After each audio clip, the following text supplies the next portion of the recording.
개, 그리고 도시에 사는 사람들의 이야기. 독스 앤 더 시티. 안녕하세요.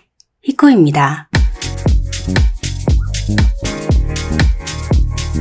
안녕하세요. 독스 앤 더 시티 청취자 여러분, 히코입니다. 한 주 잘 보내셨나요? 요즘 날씨가 많이 더워졌죠? 벌써 여름으로 가고 있는 것 같아요. 한낮의 경우는 너무 더워서 사실 바깥 활동을 하는 게 불편할 정도의 날씨가 돼버렸어요. 물론 아침, 저녁으로는 좀 선선해서 산책하기 상당히 좋은 날씨이긴 하지만요. 저는 주말에 아이들이랑 산책하고 낮에는 너무 더워서 주로 집에 있었던 것 같아요. 집에 있으면서 청소도 하고 고양이들이랑 놀아주기도 하고 나름 즐겁게 한 주를 보냈습니다. 지금 제 옆에서 코코가 헥헥거리고 있어요. 그래서 녹음 소리에 아마 헥헥거리는 소리가 좀 들어갈 것 같은데 양해 부탁드려요. 오늘도 집에서 녹음을 하고 있고요. 오늘은 주말에 녹음을 못해서 퇴근하고 저녁에 녹음을 하고 있습니다. 이번 주는 게스트 녹음이 없어요. 그래서 저랑 소소하게 이야기를 나눈다고 생각하시면 좋을 것 같아요.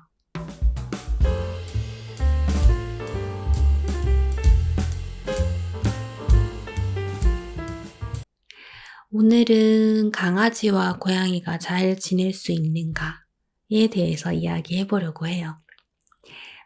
많은 반려동물들을 키우는 보호자분들이 강아지와 고양이가 잘 지낼 수 있을까 늘 궁금해하는 주제이긴 한 것 같아요. 실제로 강아지와 고양이는 성격이 많이 다르다고도 하지만 잘 지내는 경우들이 주변에 상당히 많이 있는 것 같아요. 강아지와 고양이를 함께 키우는 분들도 있고 길고양인데 데리고 있는 강아지와 잘 지내서 간택을 당해서 키우시는 분들도 있고 의외로 강아지와 고양이가 잘 지내는 경우가 많은 것 같아요. 물론 길고양이들 중에서는 강아지를 무서워해서 도망가는 경우들도 있고 집고양이들도 강아지를 싫어하거나 또는 강아지들도 고양이를 쫓거나 하는 경우들도 있습니다. 이거는 사람이 서로 잘 지내나 이런 거랑도 좀 비슷한 것 같아요. 강아지와 고양이도 강아지와 고양이라기보다는 각 개체의 성격에 따라서 잘 지낼 수 있는가가 달라지는 것 같아요. 그리고 평화롭게 공존하는 데는 개체의 성격도 중요하지만 환경적인 요인도 중요한 것 같아요. 그래서 몇 가지 사례들 그리고 조사한 내용들을 가지고 이야기를 해보려고 해요. 강아지와 고양이가 잘 지내기 위해서 제일 첫 번째로 중요한 것은 서로 천천히 소개하기라고 합니다. 강아지와 고양이를 처음 만날 때 서두르지 않는 것이 가장 중요하다고 해요. 예를 들어 저 같은 경우는 말랑이와 카우를 데리고 올 때 집에서 만나게 한 게 아니라 구조해서 치료를 하고 있던 동물병원에서 만나게 했어요.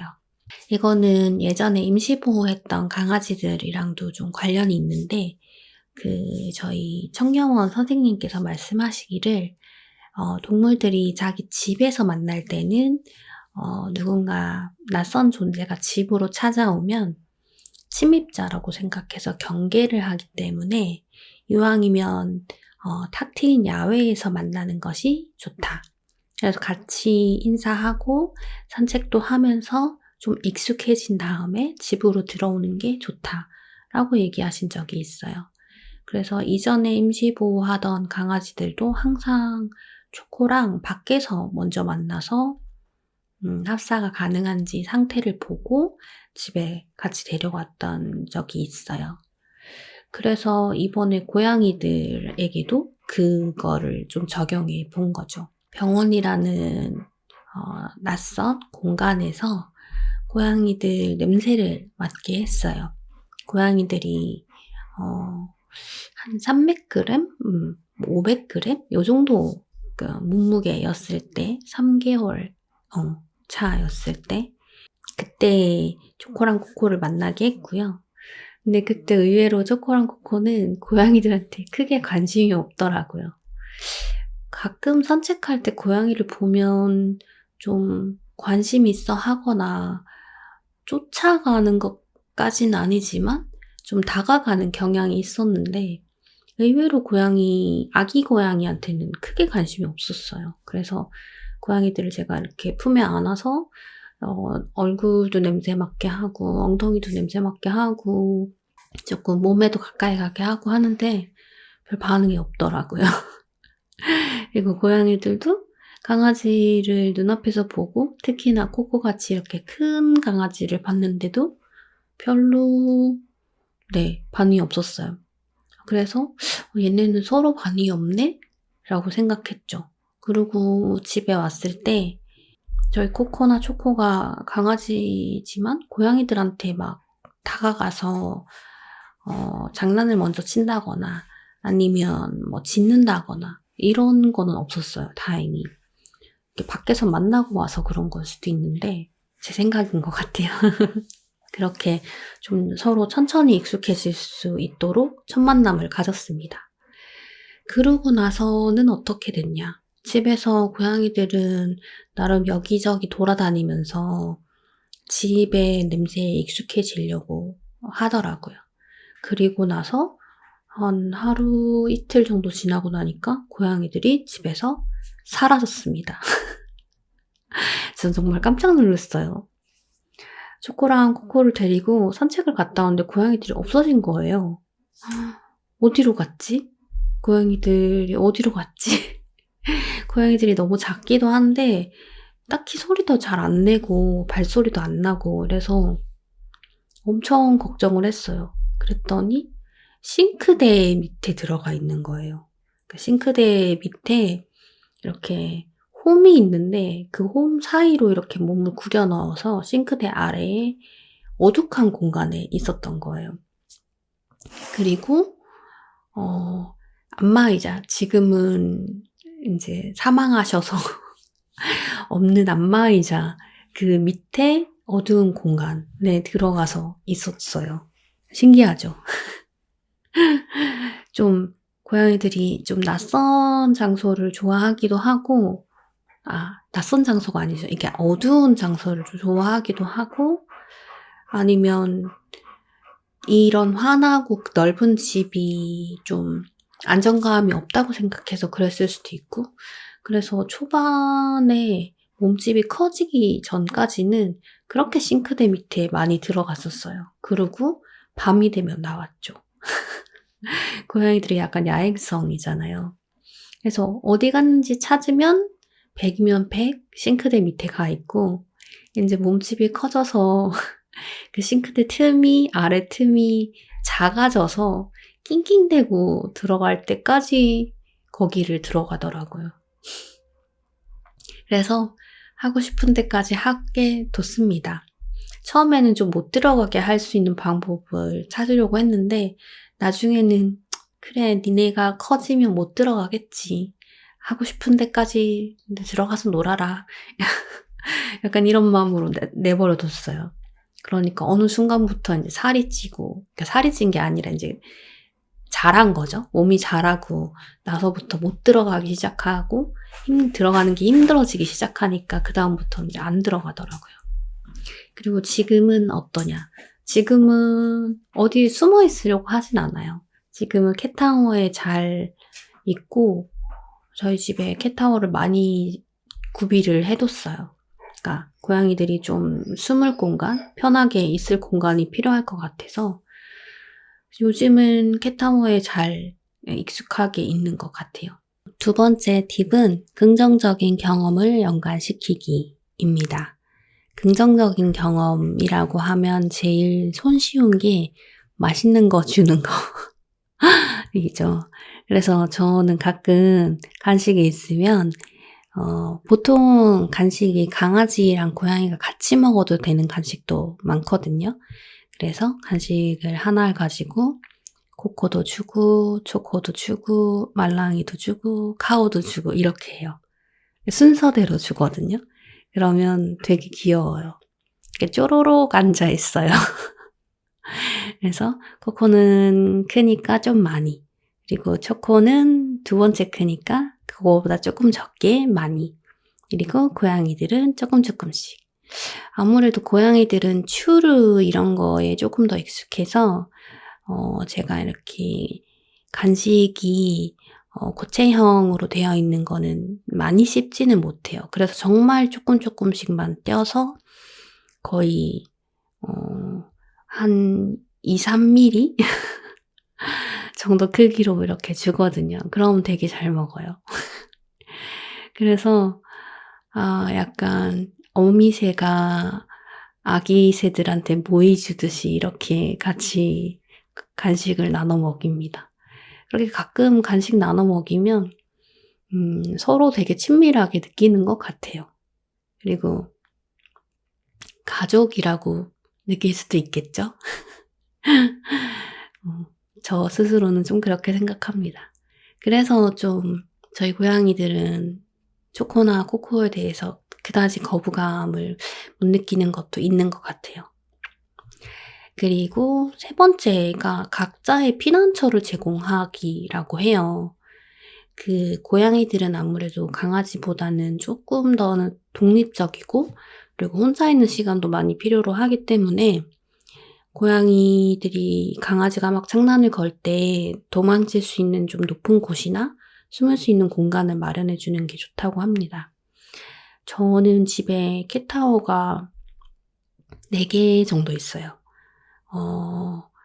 말 그대로 타워 형태가 3개가 있고, 책장 형태가 하나가 있는데, 원래 맨 처음에는 그 조금 저렴이 버전으로 조그마한 캣타워 하나로 시작을 했어요.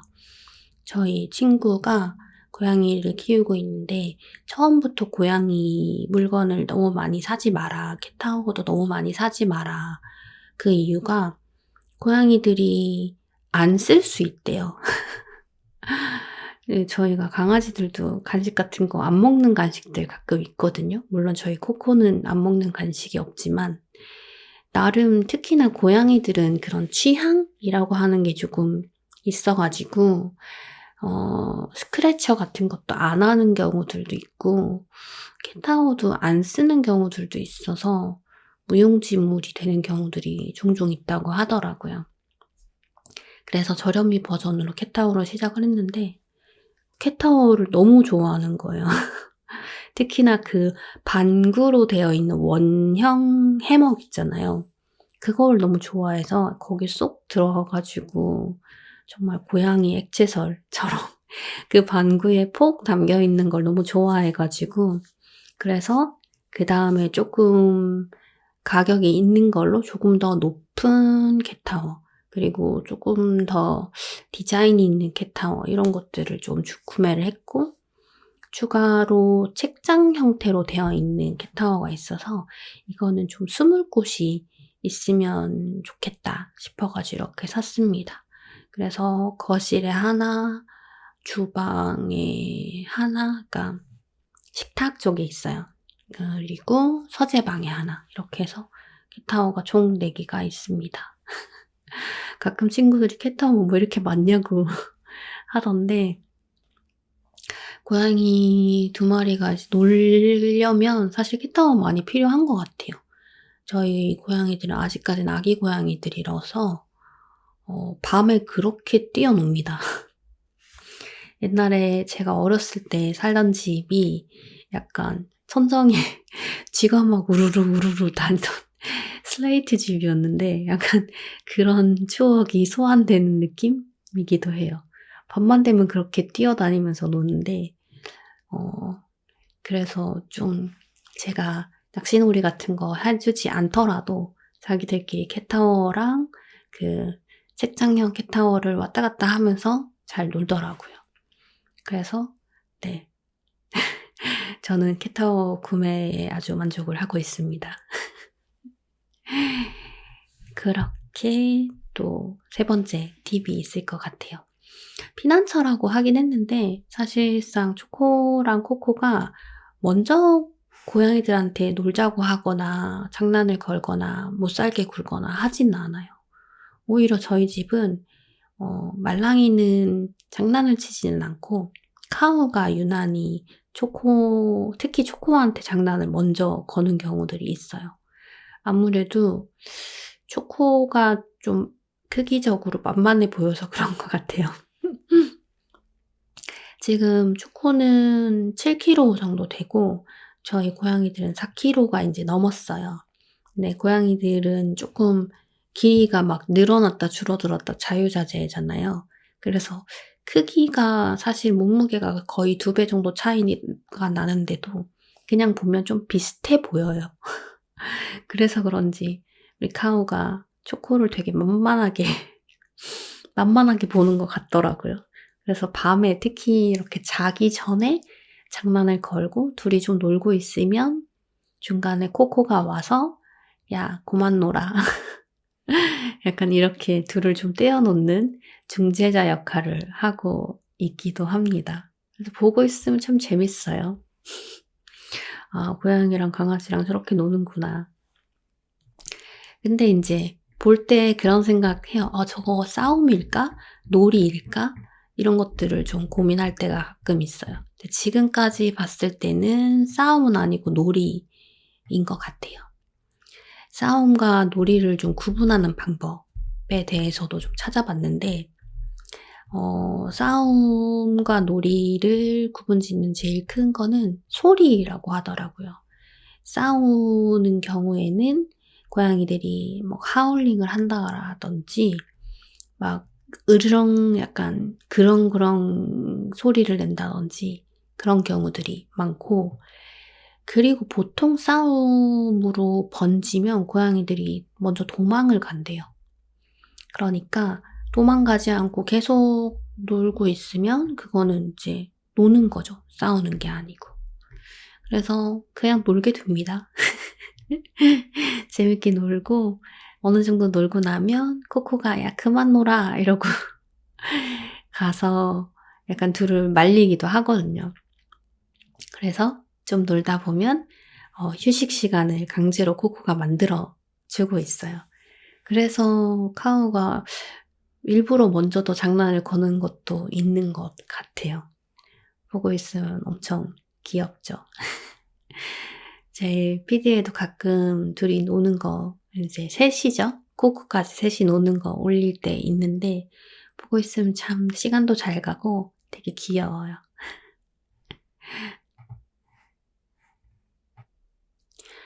초코랑 코코랑 너무 잘 지내서 말랑이랑 카오는 모든 강아지들한테 좀 잘 지내는 약간 그런 성향이 있는 건 아닐까라고 생각을 하기도 했어요. 물론 저희 집에 고양이들이 오고 나서 저희 강아지 친구들은 안 오고 있기는 한데 아무래도 고양이가 좀 스트레스를 받을 것 같아가지고 강아지 친구들은 안 오고 있기는 해요. 그런데 지난번에 녹음을 한 그 황금이가 녹음하러 저희 집에 왔었거든요. 근데 황금이가 포메잖아요. 사실 몸무게로 치면 저희 카오나 말랑이보다 더 작게 나가요. 근데 저희 카오가 황금이를 보고 그렇게 하울링을 하는 거예요. 이렇게 멀리 도망가지도 않아요. 가까이 와가지고 약간 여우들이 낼 만한 소리의 하울링을 내는 거예요. 저 되게 깜짝 놀랐어요. 왜 내가 여우를 키웠나? 약간 이런 생각을 할 정도로 하울링을 하고 도망가지도 않아요. 계속 접근을 하면서 하울링을 하고, 그리고 거의 집에 갈 때까지 그러더라고요. 처음에는 좀 신기했는데 나중에는 약간 걱정이 되기도 했어요. 그러니까 좀 스트레스를 많이 받는 건 아닐까라고. 근데 좀 찾아보니까 하울링을 내는 건 좀 되게 다양한 의미가 있다고 하더라고요. 첫 번째는 이제 영역에 대한 방어. 야, 여기 우리 집이야. 너 누구야? 내 영역을 침범하지 마. 뭐 약간 이런 시그널일 수도 있고, 또 따로는 고양이가 피하지 않고 가까이 가서 하울링을 내는 거는 자신감의 표현일 수도 있다고 하더라고요. 고양이가 나 스스로는 방어할 수 있다고 느끼고 강아지한테 경고를 하는 그런 거일 수도 있다고 하더라고요. 그러니까 자기보다 몸무게가 적게 나가고 자기보다 크기가 작으니까 이 하루 강아지 약간 이런 느낌으로 자신감의 표현을 하는 걸 수도 있다고 하더라고요. 그리고 어떤 면에서는 이제 호기심을 보이는 걸 수도 있다고 하더라고요. 그러니까 새로운 강아지가 우리 집에 왔으니까 알고 싶기도 하고 동시에 또 경계하기도 하고 약간 그런 느낌이라고 합니다. 또는 어떻게 반응해야 될지 몰라서 혼란스러워서 하울링을 하는 경우들도 있다고 해요. 그래서 이런 새로운 상황에 대한 일종의 탐색 행동일 수도 있다고 하더라고요. 그래서 정확하게는 왜 하울링을 내는지 잘 모르겠어요. 찾아보니까 이런 다양한 감정들을 가지고 있다고 하더라고요. 그래도 무튼 하울링을 내는 게 뭔가 즐거워서 내는 건 아닌 것 같아서 자주는 못 데려올 것 같아요. 스트레스 받아가지고 아프면 안 되니까. 네. 아프지 않기 위해서 되도록이면은 초코와 코코랑만 같이 지내야 될 것 같습니다. 저는 뭐 강아지들 훈련을 좀 하고 있기는 한데 훈련을 되게 잘하고 그러지는 못해요. 그래도 열심히 좀 훈련을 하고 있기는 한데 고양이들도 훈련이 가능하다고는 하더라고요. 그래서 되게 좀 신기했어요. 찾아보니까 고양이들도 똑같대요. 고양이가 그러니까 사람이 또는 보호자가 원하는 행동을 했을 때 즉시 뭐 보상이나 그러니까 간식, 칭찬 이런 것들을 해주면서 긍정적인 강화 훈련을 하면 학습이 된다고 해요. 그리고 이렇게 학습을 시킬 때는 일관된 명령어와 일관된 바디랭귀지를 해야지만 고양이가 혼란스럽지 않다고 합니다. 다행히 저는 1인 가구라서 그러니까 다르게 목소리를 내거나 다르게 단어를 쓰거나 다른 제스처를 쓰는 가족 구성원이 없어서 이거는 좀 일관적이게 할 수 있을 것 같아요. 그리고 세션 자체를 되게 짧게 해야 된다고 해요. 그러니까 고양이가 강아지보다 집중력이 떨어지기 때문에 훈련을 각 잡고 막 긴 시간 하면 안 된다고 해요. 보통 한 5분 내외 하는 게 좋다고 합니다. 5분 내외 하면서 뭐 하루에 여러 번 반복하면 할수록 좀 학습이 되기 좋다고 해요. 사실 고양이들한테 뭔가를 되게 훈련을 시키고 개인기를 막 하게 하고 뭐 그러고 싶은 생각은 없는데 일단은 안 돼라는 거는 좀 교육을 시키고 싶은 생각이 있어요. 왜냐면 저희 고양이들이 안 돼라는 말이 나오는 행동을 자꾸 하거든요.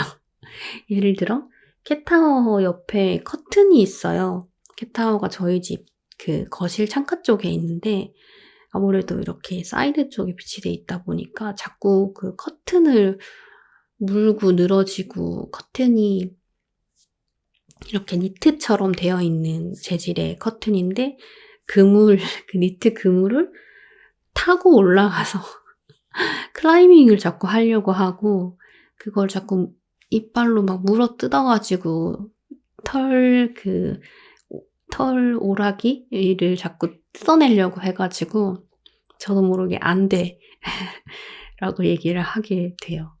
그리고 그 겨울에는 집에 가습기를 틀어놓는데 그 가습기에 올라가서 그 가습이 나오는 그 연기가 나오는 물론 연기가 아니라 수증기죠. 수증기를 자꾸 핥아먹는 거예요. 제 가습기가 약간 불이 아래쪽에서 나오거든요. 그래서 그 나오는 연기 밑에 조명도 있고 그 수증기가 나오면 그 위에서 얼굴을 갖다 대고 그 습기를 막 계속 핥아먹어요. 약간 산신령 같아요. 그래서 처음에는 이제 주변 지인들이 못하게 해야 된다. 그래서 가습기 그 구멍이 레몬즙 같은 거를 좀 발라놔라. 그러면 이게 시큼하고 이러니까 안 할 것이다. 근데 저희 카우가 레몬을 좋아하나 봐요. 막 발라놔도 되게 열심히 핥습니다. 그리고 이제 레몬즙을 발라도 크게 소용이 없겠다고 생각한 게 계속 가습이 되면서 습기가 올라오잖아요. 그래서 점점 그 레몬의 신맛이 희석이 돼요. 그러니까 발라봤자 별로 티가 안 나는 게 아닐까라는 생각을 나중에는 하게 됐어요. 그래서 '아 이거 못하게 하기가 어렵네.' 그래서 가습기를 껐습니다. 이게 아주 건조한 날에 겨울에 아주 건조할 때만 틀고 안 틀려고요. 이 가습기 껐어요. 네, 안대가 잘 안 되더라고요. 확실히 강아지 훈련하는 것도 어려운데 고양이는 좀 더 힘든 것 같아요. 원래 고양이는 자기 맘대로 안 되잖아요. 사람을 약간 조종하잖아요, 고양이들이. 그 보호자 머리 꼭대기에 올라가 있다고들 많이 하잖아요. 그래서 저는 훈련 대신에 뭐 이상한 걸 못 먹게 하는 것, 그러니까 뭐 그런 것들, 그냥 영양적으로 뭐 문제가 있는지 뭐 요런 것들 좀 챙기고 요런 거에 좀 집중을 하려고 합니다. 다 핑계죠. 못하니까.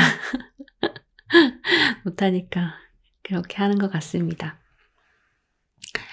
그리고 보호자랑의 상호 관계를 좋게 하는 것.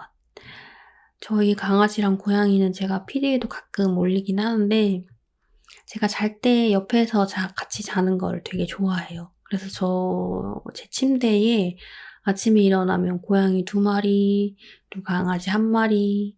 코코는 좀 더워해 가지고 침대에 잘 안 올라오거든요. 그래서 자리가 없어요.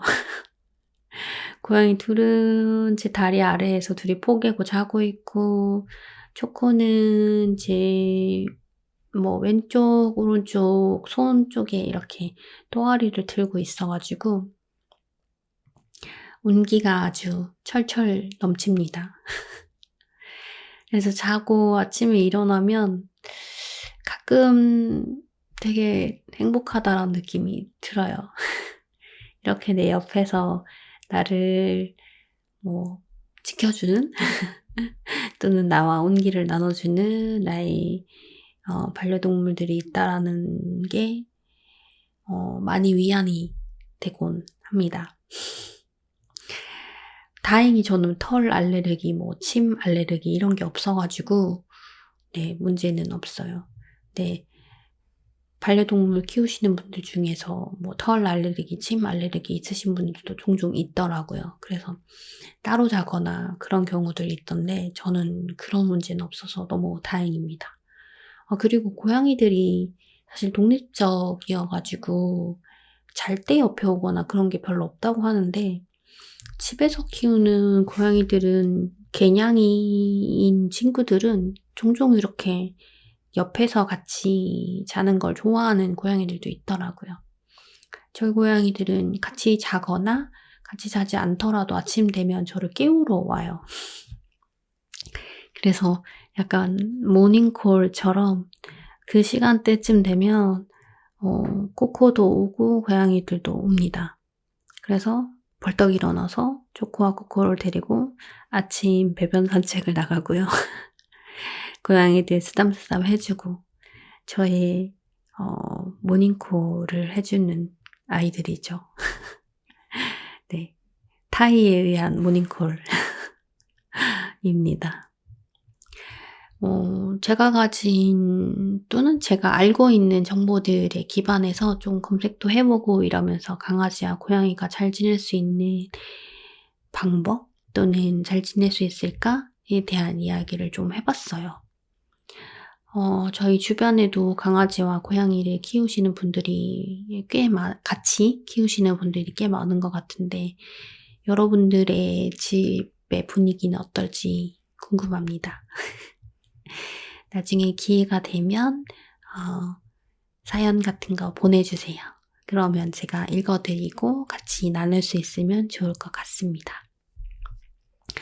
오늘은 혼자 뭐 이런저런 녹음을 좀 해 봤어요. 아무래도 같이 녹음하는 것보다는 조금 외롭네요. 그래서 '어떤 얘기를 하면 좋을까?' 좀 고민을 하다가 '강아지와 고양이가 잘 지낼 수 있을까?'로 이야기를 좀 나눠 봤습니다. 재미있으셨을지 모르겠어요. 또는 도움이 되셨으면 좋겠습니다. 오늘은 좀 짧게 에피소드를 준비해 봤고요. 다음 에피소드에서도 다양한 반려동물 관련 정보랑 팁, 그리고 즐거운 게스트와의 인터뷰 등을 준비해 올 테니 기다려 주시면 좋을 것 같습니다. 많이 기대해 주시고요. 오늘도 여러분 그리고 여러분들의 반려동물들이 항상 건강하고 행복하길 바라며 저는 히코였습니다. 다음 주에 뵐게요. 감사합니다.